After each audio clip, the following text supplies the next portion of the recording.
제가 한 8년 전쯤에 성지순례라는 코스를 통하여서 이집트와 요르단과 이스라엘이라는 곳을 여행을 다녔습니다. 한 열흘 동안 이렇게 다녀왔습니다. 저는 딱 한 명, 저 혼자 가가지고요. 아는 사람이 아무도 없었어요. 그런데 이미 그 인천공항에 도착했더니 이미 많은 사람들이 있더라고요. 저희 팀은요, 약 25명의 팀원들이 있었습니다. 이 25명의 팀원은요, 대략 봤더니 한 5개 교회에서 왔더라고요. 저를 포함해서. 그래서 뭐 5, 6명이 팀이 된 분들도 있고요. 7명이 팀이 된 분들도 있고, 저처럼 이렇게 혼자 온 분들도 계셨습니다. 약 25명의 팀원이 열흘 정도 이렇게 3개국을 여행하는 코스였습니다. 대부분 성지순례의 목적은 성경에서 나타난 이스라엘 백성들의 삶이 어떠했는지를 직접 경험해보고, 또 신약시대에 예수님이 활동하셨던 배경을 걸으면서 이곳이 예수님이 활동하셨던 곳인가? 아마 이 바다가 예수님이 걸으셨던 곳일 거야 라고 위로하고, 그런 곳을 감격을 누려보기 위해서 대부분 큰 돈을 들여서 이렇게 성지순례를 갑니다. 그런데 어느 순간 이제 그 여행을 하다 보면요, 사람들이 너무나도 여행의 시간이 길고 고단한지라 처음에 여행의 목적과는 다르게 내 입술과 내 행동을 통해서 불쑥불쑥 나타나는 행동들이 있습니다. 제가 여행하면서 이렇게 봤었던 행동들인데요, 아마 여러분들도 조금 이해할 수 있을 것 같습니다. 어떤 분들은 이렇게 고백을 합니다. 야, 열흘 동안 자동차에만 있어가지고 뭐 본 것도 없다고. 실제로 그 이집트를요, 걸어갈 때는, 이집트를 건너갈 때는 한 4시간, 5시간 동안 차 안에만 있습니다. 차 안에만 있어서 옆에 보면요, 그게 그거예요. 그게 이렇게 누런 황토색에 아무것도 없는 덩그러니 나무만 있는 것만 계속 보니까, 어떤 분들은 나는 열흘 동안 자동차 안에서 에어컨 바람만 쐈다. 또 어떤 분들은요, 왜 한식 안 먹냐고. 여행을 갔는데 그 현지식이 나와야 되는데 이 가이드 주시는 목사님한테 한식 좀 달라고, 도시락 좀 주라고, 나는 김치가 없으면 밥을 못 먹는다고. 조금 이제 공감하시는 분들도 계시는데요. 또 어떤 분들은 예루살렘에서 나는 1달러 주고 똑같은 기념품을 샀습니다. 1달러 주고 이거를 기념품을 샀어요. 1달러에 하나인데, 어떤 분들은요, 베들레헴이라는 지역을 갔더니 1달러에 이거를 3개 주고 샀다고 서로 막 이간질하고 서로 막 싸워대는 거예요. 그런 얘기만 하는 거예요. 어떤 분들은 정말 이 여행을 통하여서 이곳이 아마 예수님이 걷지 않으셨을까? 이곳에서 예수님의 조금 그 사역을 생각해 보면서 나도 좀 그러한 삶을 살아야겠다라고 고백하는 사람도 있지만, 대부분은 조금 불평, 조금 다른, 여행의 목적과는 다른 것으로 주제를 정해서 그런 얘기들만 하는 것들을 보았습니다. 여행이 길어지고 고되다 보니까 그러한 불평, 불만이 있었다라는 것을 오늘 설교를 통하여서 문득 갑자기 생각이 나더라고요. 우리도 오늘부터 사도행전이라는 배를 타고요, 긴 호흡의 여행을 합니다. 히브리서 강해를요, 저희가 한 8개월 정도 했습니다. 사도행전은요, 그보다 양이 많아요. 얼만큼 해주실지는 모르겠습니다. 하지만 제가 바라고 기도하는 건, 하나님 조금 축약적으로 좀 짧게 히브리서의 양 정도로 하나님 해주셨으면 좋겠습니다. 너무 길면 힘들어요, 우리 가족들. 그런 마음을 가지고 제가 설교를 준비하는데, 긴 호흡의 여행을 이제 가족들은 저와 함께 해야 됩니다. 어떻게 여행할 준비들은 되셨습니까? 제가 사도행전 강해를 지난주부터 강구를 했죠. 준비는 되셨습니까? 이 여행의 특징은 앞서 말씀드렸던 것처럼 깁니다. 길기 때문에요, 호흡을 길게 가져야 돼요. 그렇기 때문에 자칫하면 이 여행의 목적을 우리가 잊어버리게 될 수 있어요. 마치 성지순례 할 때 그 목적을 잊어버렸던 어떠한 교회의 성도님들처럼요. 사도행전의 저자는요, 2권의 책을 썼습니다. 누가라는 저자가 책을 썼습니다. 이 첫 번째 쓴 책은 오늘 함께 읽은 사도행전의 말씀이고, 두 번째 책은요, 앞서 누가복음이라는 책을 누가는 책을 썼습니다. 누가복음의 목적은요, 오늘 함께 읽었었던 1절과 2절의 말씀을 통해서 누가가 누가복음을 기록한 목적이 기록이 되어 있습니다. 우리 1절, 2절 말씀을 함께 읽어볼까요? 누가복음 1장 1절로 2절의 말씀입니다. 시작. 데오빌로여, 내가 먼저 쓴 글에는 무릇 예수께서 행하시며 가르치시기를 시작하신부터 그가 택하신 사도들에게 성령으로 명하시고 승천하신 날까지의 일을 기록하였노라. 아멘. 누가복음은 예수 그리스도께서 행하시고 가르치신 사역을 기록한 책입니다.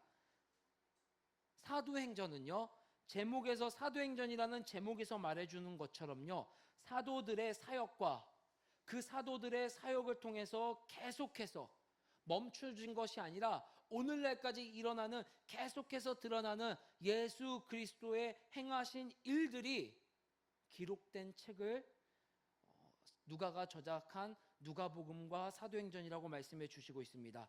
사도들을 통해서 드러나는 그 사역들을요, 3절에서는 한 문장으로 이렇게 말씀해 주시고 있습니다. 우리 3절 말씀도 함께 읽어보겠습니다. 시작. 그가 고난받으신 후에 또한 그들에게 보이시며 하나님, 다시 제가 약간 책을 잘못 봤습니다. 3절 말씀 다시 한번 읽어보겠습니다. 시작. 그가 고난받으신 후에 또한 그들에게 확실한 많은 증거로 친히 살아계심을 나타내사 40일 동안 그들에게 보이시며 하나님 나라의 일을 말씀하시니라. 아멘. 이 하나님 나라의 일을 말씀해 주신다라고 표현하고 있습니다. 하나님 나라의 일, 누가복음과 사도행전을 통하여서 한 단어로, 한 문장으로 말하자면 사도행전을 통하여서 누가복음을 통해서 우리에게 말씀하시고자 하는 것은 하나님 나라의 일이 어떻게 확장되어지고 어떻게 이루어졌는가를 우리에게 말씀해 주시고 있는 것입니다. 특별히 누가는 누가복음에서 하나님 나라를 설명할 때 두 가지 관점에서 우리에게 말씀해 주셨습니다. 미래에 도래할 하나님 나라, 그리고 현재 지금 이 시간 우리에게 임한 하나님 나라에 대해서 누가는 기록해 주셨습니다. 그런데 누가는요, 조금 더 강력하게 우리에게 선포해 주신 말씀은 현재 우리에게 임한 하나님 나라에 대해서 강력하게 말씀해 주셨습니다. 누가복음 책에서 하나님 나라가 임했다라는 것은, 지금 우리가 하나님 나라를 누린다라는 것은 다른 말로 하면 하나님께서 저와 우리 가족들에게 간섭해 주신다라는 거예요. 강권적으로 우리 가운데 역사해 주신다라는 것이에요. 그것을 누가복음은 두 가지로 말씀해 주시고 있습니다. 첫 번째로는요, 우리가 죄사함을 받는 거예요. 우리가 죄사함을 받는 사건을 누가는 누가복음 9장 23절과 27절을 통해서 하나님 나라가 임했다라고 말씀해 주시고 있습니다. 제가 누가복음 9장 27절의 말씀을 한번 읽어보도록 하겠습니다. 누가복음 9장 27절에 이렇게 말씀해 주시고 있습니다. 내가 참으로 너희에게 이르노니 여기 서 있는 사람 중에 죽기 전에 하나님의 나라를 볼 자들도 있느니라. 아멘. 이 말씀은 죄사함을 받는, 즉 예수 그리스도를 영접하는 사건을 통해서 하나님 나라를 본다라고 말씀해 주시고 있습니다. 또 하나는 하나님 나라가 지금 우리에게 임한 사건은 우리의 삶의 자리에서 일어날 수 없는 하나님의 놀라운 개입되는 사건들, 즉 병이 고쳐지고 때로는 귀신이 쫓아나는 초자연적인 하나님의 역사들을 통해서, 지금 나한테 하나님의 나라가 임했구나. 지금도 내가 죽었어만 저 하나님 나라를 갖는 것이 아니라 지금 이 자리에서도 하나님의 나라를 내가 누리고 있구나라고 고백할 수 있다라고 말씀하고 있습니다. 그 말씀은 누가복음 11장 20절에서 이렇게 말씀해 주시고 있습니다. 그러나 내가 만일 하나님의 손을 힘입어 귀신을 쫓아낸다면 하나님의 나라가 이미 너희에게 임하였느니라. 아멘. 누가는 하나님의 나라에 대해서 늘 말씀해 주실 때 장래에 도래할 하나님도 중요합니다. 그런데 더 우리에게 강력하게 말하는 건 지금 이 시간, 지금 하나님 나라가 임한다. 제가 가끔 얘기하지만 너희 가운데 하나님의 나라가 임했다라고 말할 때 among you라는 단어를 씁니다. 그것은 지금 우리 사이에 너희 가운데 임했다라고 말씀해 주시고 있는 것입니다. 그 하나님의 나라에 대해서 오늘 사도행전은 우리에게 말씀해 주시고 있는 것입니다. 오늘도 지금도 우리에게 하나님께서 개입해 주시고 있다라고 말씀해 주시고 있는 거예요. 지난주 수요일 날 제가 가끔 이렇게 기도하다가 하나님께서 하나님 나라가 임하는 그런 은혜들을 놓고 구하면서 기도할 때가 있습니다. 그런데 지난주 수요일 날 문득 저희 이제 막내 딸 아이가 이제 조금 하나님, 이 아이도 정말 하나님 앞에 기도하기를 원하는데 간절히 기도하면서 정말 하나님의 나라가 이 아이에게 임한 것을 누리면서 나아가기 원하는데 이 아이가 그 하나님의 나라를 지금 누렸으면 좋겠습니다. 지금 하나님께서 이 아이를 간섭해 주는 사건을 하나님 경험했으면 좋겠습니다라는 마음이 제 가운데 들더라고요. 그래서 수요일 날 그 가운데 하나가 저는 이제 방언으로 기도를 하고 방언을 하나님께서 주셔서 받는데 그 하나님의 은사 가운데 우리 아이에게 하나님 좀 방언으로 기도를 했으면 좋겠습니다라고 기도를 했습니다. 그래서 이 아이를 놓고 간절히 제가 한 건 없죠. 제가 한 건 없죠. 이 아이 안에 계신 성령님께서 간절한 마음으로 저 아이도 바라는 간절한 마음으로 하나님께서 저 아이의 삶의 자리에서 방언으로 기도할 수 있는 은혜를 주시더라고요. 아마 오늘 누가가 말한 것처럼 하나님의 그 나라가 이 아이에게 개입한 사건은 방언이라는 것을 하나님의 나라를 개입하였다라고 고백할 수 있었던 것처럼 누가는 오늘 우리에게도 하나님의 나라는 현재적이고 때로는 방언이라는 것을 통해서 때로는 다른 하나님의 초자연적인 사건을 통하여서 초자연적이진 않지만 내가 있는 자리에서 말씀을 묵상하면서 하나님의 살아계심이 느껴지고 꽃들을 통하여서 제가 요새 듣고 있던 찬양 중에 하나인데요. 꽃들을 통하여서 바람을 통하여서 산을 통하여서 와 하나님을 찬양하는 그 고백을 할 수 있음을 오늘 누가는 사도행전을 통해서 우리에게 계속해서 말씀해 주시고 있는 것입니다. 바울 역시도요.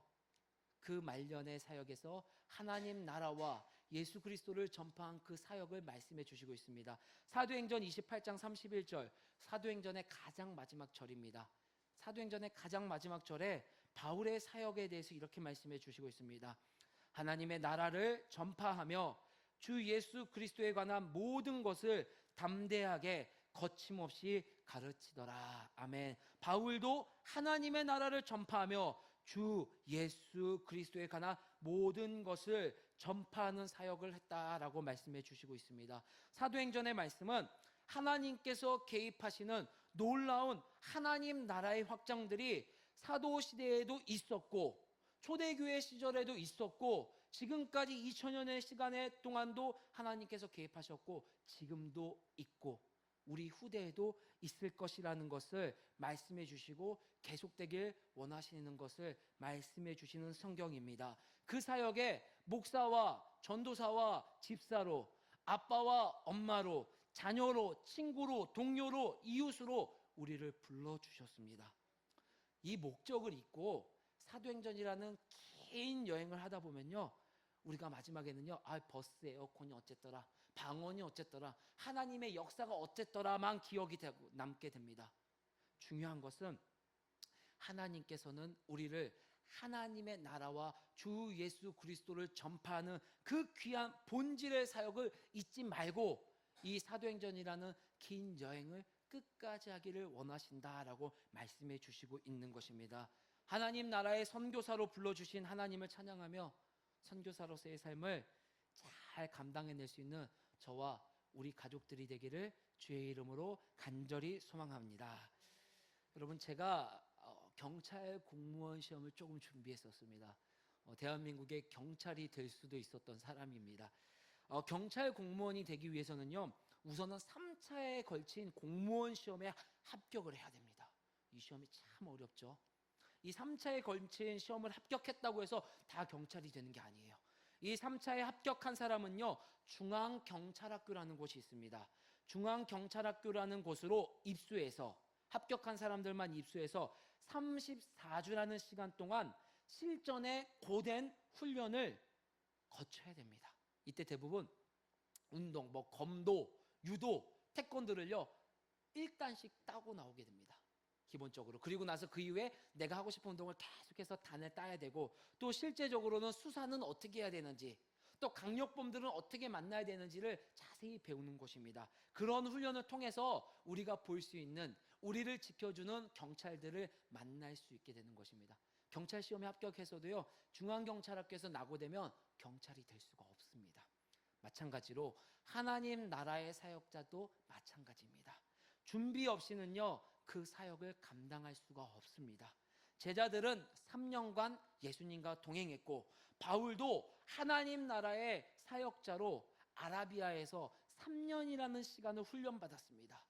우리 역시도 준비되어야 합니다. 잘 준비되어야지만 잘 사용되어집니다.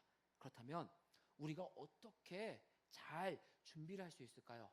그 준비되는 과정이 오늘 사도행전 1장 1절부터 14절까지의 말씀입니다. 첫 번째로는요, 내 생각이 아닌 말씀으로 생각하시는 은혜가 있기를 소망합니다.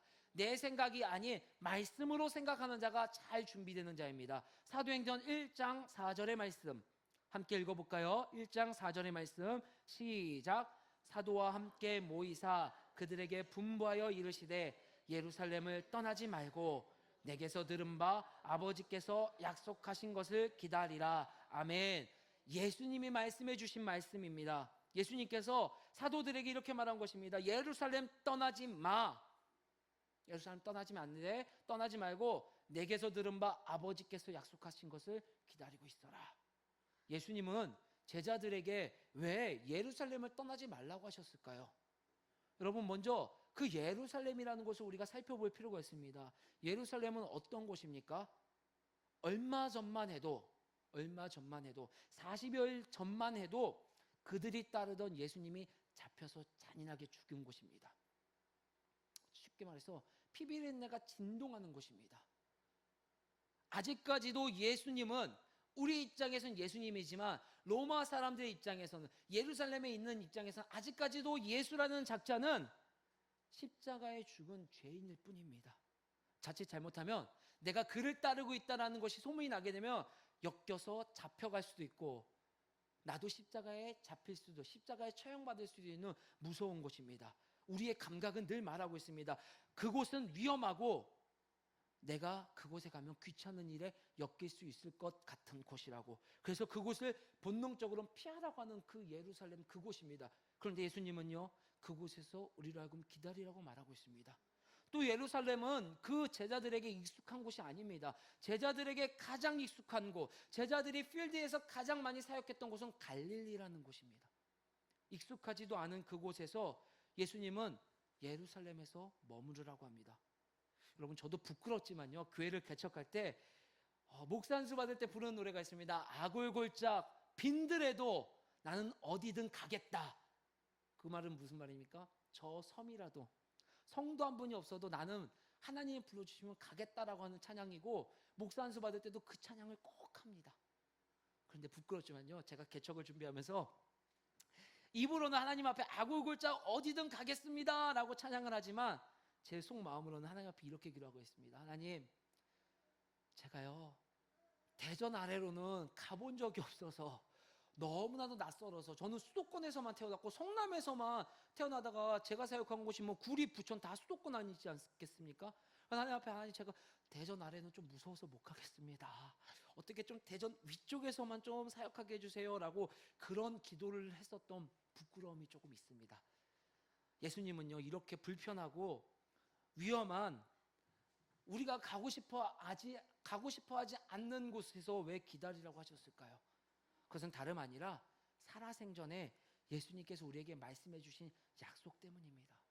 그 약속 때문에 우리의 생각에는 예루살렘을 빨리 벗어나서 갈릴리로 가든 다른 데로 가든 내 필드, 내가 주님이 주신 사역을 해야 되는데, 예수님은 바로 움직이게 하는 것이 아니라 굳이 내 생각이 아닌 말씀에 맞춰서 생각하라고 하신 이유는 바로 누가복음 24장 49절의 말씀의 성취 때문입니다. 누가복음 24장 49절에 예수님이 이렇게 말씀하셨습니다. 볼지어다 내가 내 아버지께서 약속하신 것을 너희에게 보내리니 너희는 위로부터 능력으로 입혀질 때까지 이 성에 머물라 하시니라. 아멘. 내 생각에는 떠나야 되지만 말씀에 비추었을 때, 예수님의 말씀에 비추었을 때는 떠나는 것이 아니라 기다리셔야 됩니다. 그런데 마냥 기다리시면 안 돼요. 마냥 기다리시면 안 되고, 기다리시되 성령의 세례를 사모하셔야 됩니다. 성령 세례가 무엇입니까? 성령 세례라는 것은 말 그대로 성령 가운데 내가 잠기는 것입니다. 성령에 내가 압도되는 것입니다. 성령에 내가 딱 말려서 성령이 늘 나와 함께 동행하는 그 성령 세례를 기다리고 성령 세례를 받을 때까지 예수님은 머무르라고, 조금 불편하지만, 조금 위험하지만, 익숙치 않지만 기다리라고 말씀해 주시고 있는 것입니다. 한국교회 초기에 최봉석 목사님이라는 분이 계십니다. 어느 날 최봉성 목사님께서 길을 가시면서 예수천당 불신지옥을 막 외치고 있었어요. 그때는 일본이 우리를 압제하고 있었던 시기입니다. 예수천당 불신지옥.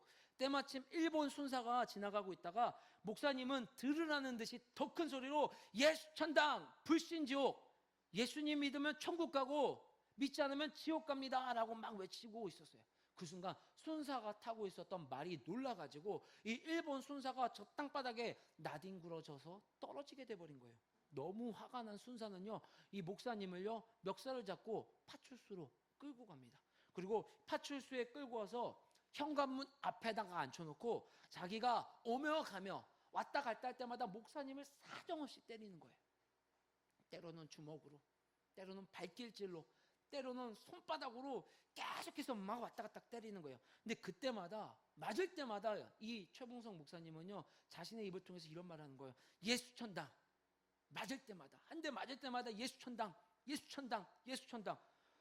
일본 순사가 너무 화가 나가지고 너 그래 어디까지, 언제까지 네가 예수천당을 외치나 보자 하면서 밤늦도록 계속해서 때렸습니다. 그때마다 최봉성 목사님은 예수천당, 예수천당, 예수천당.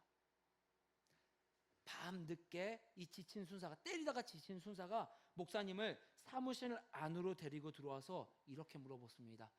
당신같이 지옥한 사람은 내가 처음 본다고. 당신은 어떻게 신음소리 한 번 안 내고 예수천당, 예수천당만 외칠 수 있냐고 순사가 물어보는 거예요. 그때 목사님은요 지그시 일어나더니 빈 컵에 물을 가득히 따른 후에요 물컵을 살짝 건드리면서 이렇게 말했습니다. 물이 가득 찬 컵은 조금만 건드려도 물이 밖으로 넘치게 마련이지. 이처럼 내 안에 예수로 가득 차 있거든. 그러니 당신이 나를 건드리면 건드릴수록 내 안에서 예수가 나올 수밖에. 참 많은 울림을 주는 말씀입니다. 성령 세례라는 것은 다른 것을 다 떠나서 우리 안에 성령에 잠기고 성령에 압도되는 삶을 사는 것입니다. 내 안에 성령이 가득 차게 되면요, 내 안에 성령이 나의 전 삶을 지배하게 되면 내가 걷는 곳곳마다 흔들려서 예수 그리스도의 향기가 넘칠 수밖에 없다는 것입니다.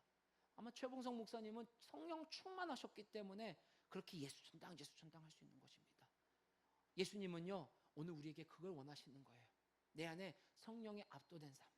그 첫 번째 시작은 내 생각이 기준이 아니라 말씀대로 살아가는 삶, 말씀대로 움직이는 삶을 살아가라고 오늘 사도행전 그 초반에 우리에게 말씀해 주시고 있는 것입니다.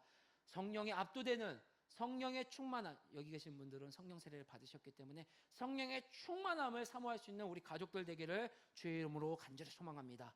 두 번째로는요, 오늘 성경에서 말씀해 주시고 있습니다. 먼저 말씀을 읽겠습니다. 사도행전 1장 8절의 말씀입니다. 사도행전 1장 8절의 말씀 시작. 오직 성령이 너희에게 임하시며 너희가 권능을 받고 예루살렘과 온 유대와 사마리아와 땅끝까지 이르러 내 증인이 되리라 하시니라. 아멘. 두 번째로는요, 사역자로서의 준비는요, 내 필요가 아닌 남의 필요에 집중하는 삶을 사셔야 됩니다. 내가 필요한 삶이 아니라 남이 필요한 삶을. 오늘 사도행전 1장 8절에 이 말씀은 우리 가족들 많이 들어보셨을 거예요. 오늘 암송 구절이기도 합니다. 예루살렘, 유대, 사마리아 땅끝. 예루살렘 내가 밟고 있는 땅, 유대는 더 확장해서 라는 설교를 많이 들으셨을 거예요. 맞습니다. 그런데 오늘 제가 이 말씀을 곰곰이 묵상하다 보니까 예루살렘과 유대와 사마리아와 땅끝에 공통점이 있습니다. 그 공통점은 다름이 아니라 저와 우리들, 예수님이 내 안에 있는 사람들을 반대하고 거부하는 곳이라는 것이에요. 사역자로서 가장 쉬운 사역지는요, 교회입니다.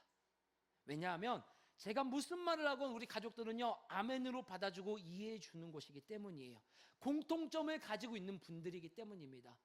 그런데 가장 어려운 것은요 이 공통점이 없는 곳이에요. 제가 나가서 다른 분한테 예수님의 말씀은 이렇습니다 라고 하면요 그 사람들은 저를 어떻게 볼까요? 흘겨보면서 이상한 놈 아니야 라고 할 거예요. 우리 가족들이나 제가 예수님의 말씀은 이렇습니다, 예수님은 이렇습니다 하면은 아멘 하시고 그래 맞아 그렇게 살아야지라고 고민하는데, 오늘 예수님은 우리에게 이렇게 말씀하고 계십니다. 나를 반대하고 우리를 거부하고 우리를 거북하는 그곳에 가라고 말씀하고 있는 것입니다. 왜냐하면요, 우리는 그들이 싫고 그들이 거북한데 하나님은 그들을 찾고 계시기 때문입니다. 그들은 예수님이 필요하기 때문입니다. 우리는 이 질문을 앞두고 고민을 해야 됩니다. 우리는 그들에게 어떻게 복음을 전해야 할지, 나에게 필요한 복음이 아니라 그들에게 필요한 복음을 어떻게 전해야 할지, 어떻게 하나님의 사랑을 그들에게 전해야 할지를 고민해야 된다는 것입니다. 여러분들은 그들에게 하나님 나라를 어떻게 전해야 될까요? 단순하게 예수님 믿지 않는 사람들한테 이 성경을 들이민다고 그들이 하나님의 사랑을 알 수 있을까요? 예수님의 사랑을 알 수 있을까요? 그렇기 때문에 기도하고 고민하셔야 돼요. 어떻게 그들에게 하나님의 사랑을 전해야 되고, 예수님이 그들을 사랑하고 그들에게 필요한 것은 예수님이라는 것을 공감하게 할 것인가 라는 것을 고민해야 될 것입니다. 일산의 주은혜 교회 남우성 목사님이라고 계십니다. 그 목사님께서 설교 중에 한 예화를, 한 꼭지를 제가 함께 나누고자 합니다. 그 목사님이 측근, 그 목사님 섬기는 교회 집사님 중에서 흔히 말하는 보호망이 계셨대요. 보호망 밀리언 달러 클럽이라고요. 여러분, 그 보험 왕들은요, 이 명함에 밀리언 달러 그룹이 딱 새겨집니다. 많이 파는 사람들한테요. 그런 보호망 집사님을 알게 돼서 물어봤대요. 이 목사님께서, 집사님 어떻게 해야지 보호망이 될 수 있습니까? 이 집사님이 이렇게 얘기를 했대요. 나는 나만의 방법이 하나가 있는데, 그 방법이 뭐냐면 세상의 모든 사람들, 내가 만나는 모든 사람들을 만날 때마다 그 사람들에게 나를 통해서 빚진 자를 만든다라는 거예요. 단 하나를 통해서도. 생판 이 사람이 나에게 보험을 들건 보험을 들지 않건, 내가 물을 한 컵 주건, 내가 그 사람의 무슨 일을 도와주건, 내가 불펜 하나 주건, 나를 보면 이 사람들이 나에게 뭔가 빚을 졌구나, 이 사람은 나에게 뭔가를 해줬구나 라는 인식을 심어준다라는 거예요. 그래서 결정적일 때 그 빚진 자라는 생각이 있기 때문에 그 사람들이 필요하고 보험이 나에게 어떠한 것을 통해 들을 때 자신을 불러서 보험을 든다라는 거예요. 제가 그 이야기를 들으면서 되게 많이 공감을 했어요. 되게 많이 공감을 했습니다. 여러분, 우리가 예수 그리스도를 믿게 하기 위해서 빚진 자가 되게 하는 것이 아니라, 그냥 값없이 우리 이웃들에게, 나를 싫어하고 나를 멸시하고 나를 거북하는 사람들에게 빚진 자를 만들어야겠다. 그 사람이 나에게 빚진 자가 되게 해야 되겠다.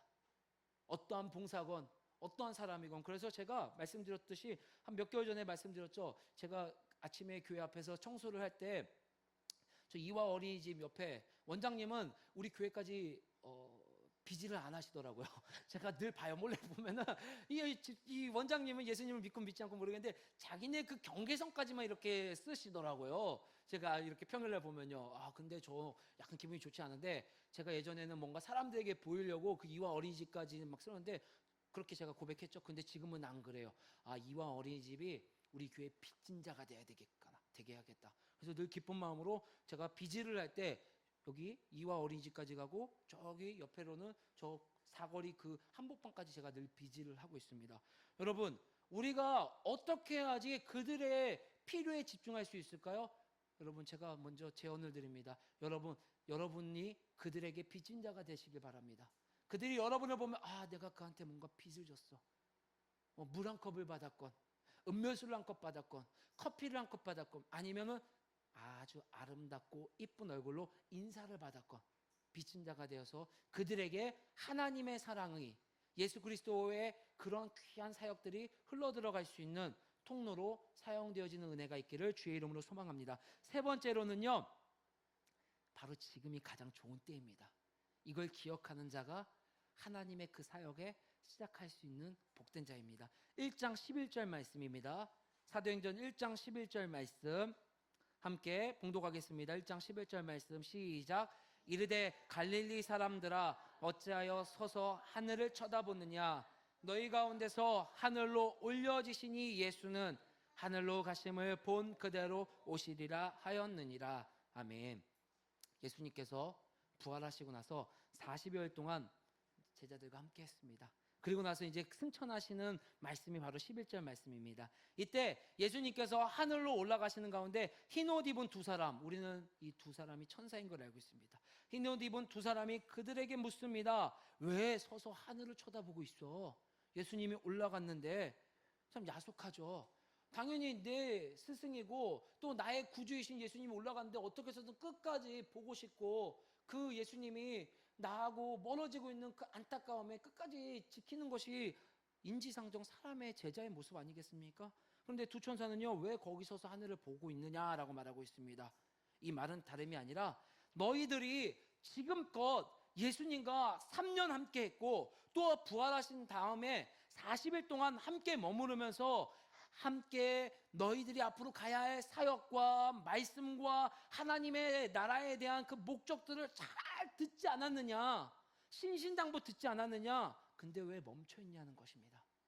왜 가만히 서서 하늘을 보고 있느냐? 예수님 이제 우리에게 약속해 주셨던 것처럼 하나님 우편으로 올라가고 있으니 우리에게 부탁하신 그 사명을 감당해야 된다라고 말씀해 주고 있는 것입니다.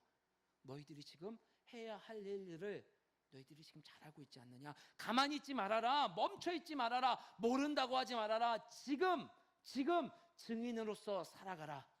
하나님의 나라가 필요한 자리로 너희들이 가라 라고 말씀해 주시고 있는 것입니다. 그렇게 그들의 첫걸음은 하나님의 나라를 전하고 누군가에게 봉사하기 위해서 그 자리로 이제 떠나야 하는데 그들의 행보를 보면요, 바로 떠나지 않습니다. 말씀을 기억하사 사도로서 사역자로서 준비하기 위해서 그들의 첫걸음은 14절 말씀을 통해서 우리가 잘 압니다. 기도의 자리로 갔습니다. 1장 14절 말씀 함께 봉독하겠습니다. 시작. 여자들과 예수의 어머니 마리아와 예수의 아우들과 더불어 마음을 같이하여 오로지 기도에 힘쓰더라. 아멘.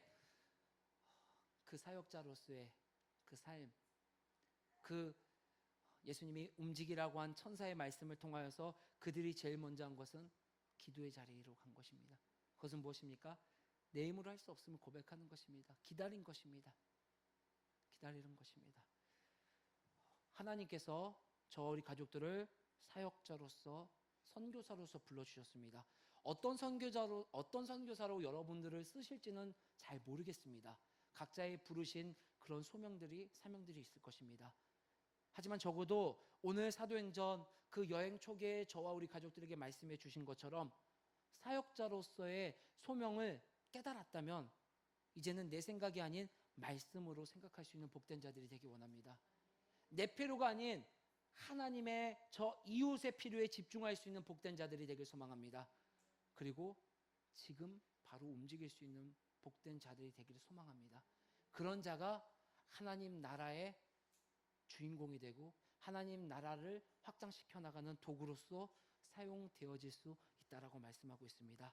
그런데 제가 이 말씀을 하면서 참 위로가 되었던 것이 무엇이냐면 베드로도 그렇고 야고보, 요한 제자들도 그렇고 예수의 어머니도 그렇고 아우들도 그렇고 이들이 각계 전투로 기도한 것이 아니라 함께 모여서 기도했다라는 것입니다. 사도행전 곳곳에는요, 함께 모여서 기도하고 사역을 시작한 것이 너무나도 많이 나오고 있습니다. 여러분, 함께 기도할 수 있는 우리 가족들이 되기를 주의 이름으로 소망합니다. 함께 기도할 때 저와 우리들이 사역자로서 더욱 준비되어질 것이고, 함께 기도할 때 우리를 통하여서 하나님의 나라가 확장되어지고 주 예수 그리스도의 이름이 전파되어질 것입니다. 그 긴 여행 함께 같이 떠나길 소망합니다.